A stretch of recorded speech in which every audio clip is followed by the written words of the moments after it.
bahwa Anda mengatakan Pak, mati itu sakit. Apa yang Anda rasakan waktu itu?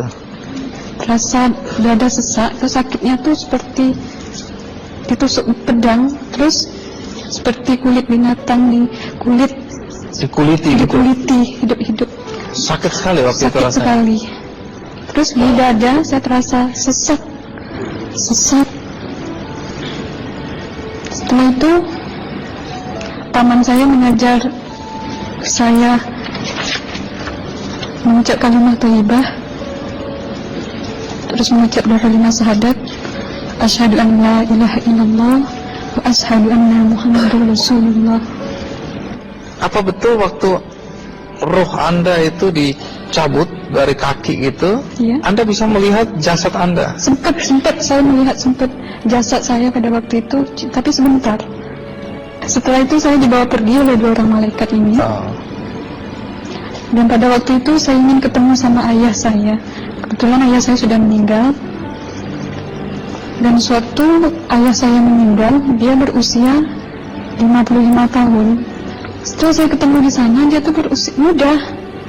Kok muda? Berusia 17 sampai 20 saya perkira. Anda sempat ngobrol dengan ayah? Sempat. Apa yang Anda sampaikan? Waktu itu ayah nangis.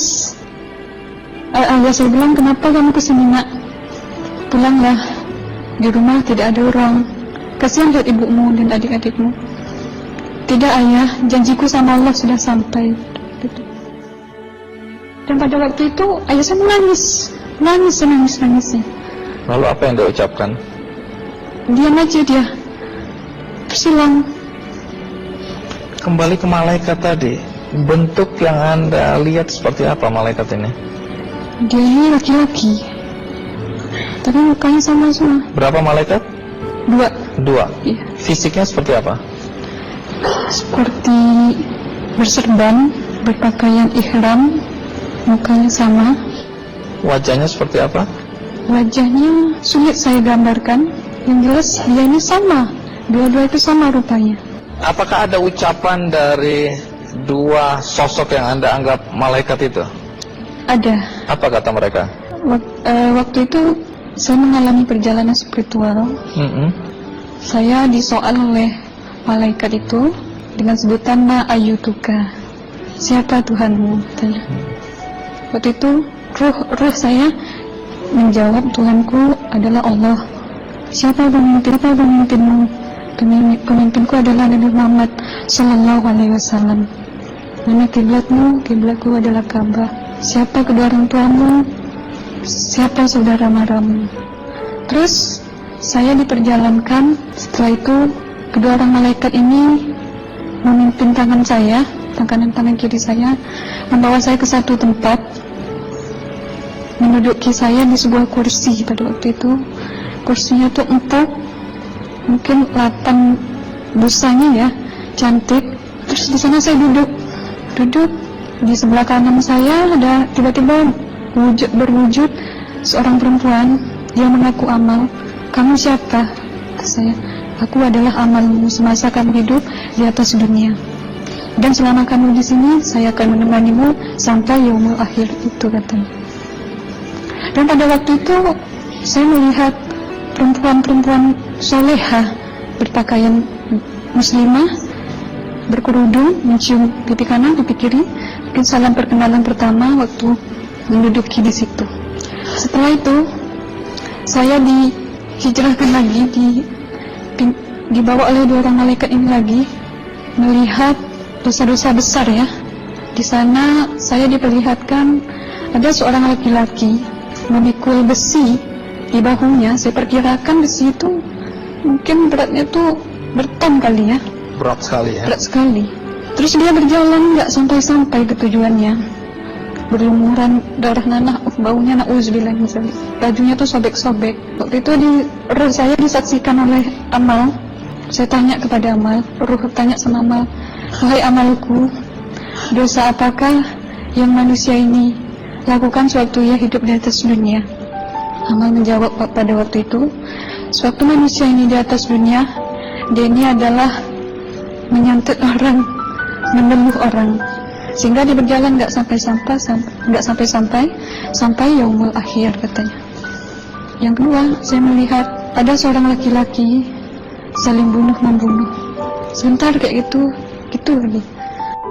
Sewaktu manusia ini hidup di atas dunia, dia adalah seorang pembunuh, hingga dia tidak mau bertanggung jawab terhadap orang yang dibunuhnya. Terus yang ketiga, saya melihat ada seorang laki-laki dihujam kemaluannya pakai besi panas, timah panas itu ya, hingga menembus. Waktu itu Roh bilang sama amal, wahai amalku, dosa apakah yang manusia ini hidup di atas dunia? Amal waktu itu menjawab, suatu manusia ini hidup di atas dunia, manusia ini adalah seorang perzina. Setelah itu saya melihat ada seorang laki-laki dihujam kemaluannya pakai besi panas, timah panas itu ya, hingga menembus.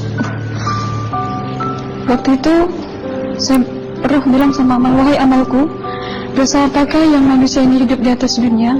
Amal waktu itu menjawab, suatu manusia ini hidup di atas dunia, manusia ini adalah seorang perzina. Setelah itu saya melihat ada seorang laki-laki disebati oleh rotan. Rotannya itu menyebati kulitnya tuh hingga lepas daging sama kulitnya.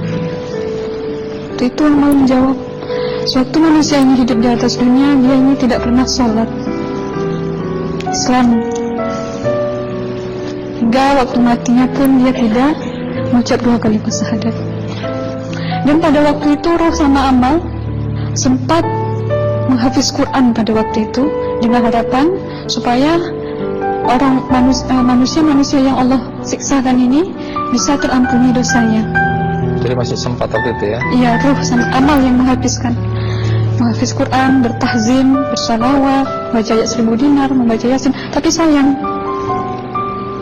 bahkan tambah banyak, Allah tidak mengampuni dosa-dosa mereka sayangnya. Setelah itu akhirnya yang terakhir kali berzikir.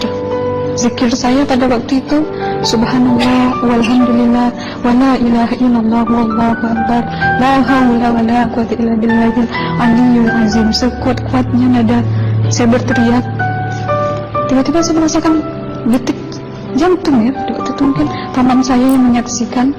Itu saya koma. Disitulah saudara Anda kembali ke jasad ya? Iya, benar. Jadi banyak sekali Anda menyaksikan kejadian-kejadian di alam sana ya.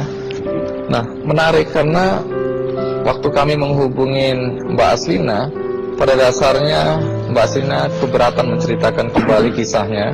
Tapi kalau toh akhirnya Anda mau sampai di sini dan Anda sudah bercerita, apa harapan Anda pada orang-orang yang mendengarkan kisah ini?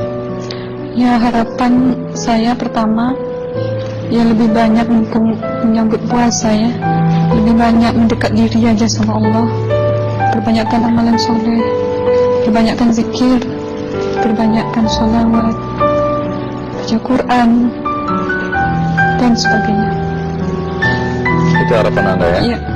Baik, terima kasih Mbak Aslina ya, sudah datang dari Bengkalis untuk menceritakan kisah ini.